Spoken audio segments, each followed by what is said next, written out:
The disc where the TMJ is, I think is the most regenerative tissue of your body. And they said, when they discovered this, it's, oh man, we've discovered the fountain of youth. Those cells recover faster than anything else because there's constant pressure on that. And it has to recover.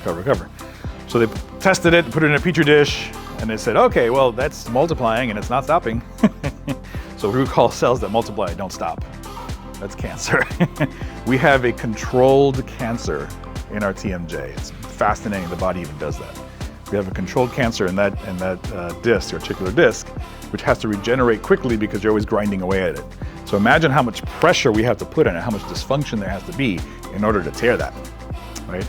So usually what happens is we tear the tendon behind it. It slipped forward, we're rubbing on the tendon behind it, which doesn't have the same regenerative power. So that the tears and then the disc slips forward and is stuck there. And now you got almost bone against bone at first, and then it gets more and more painful over time.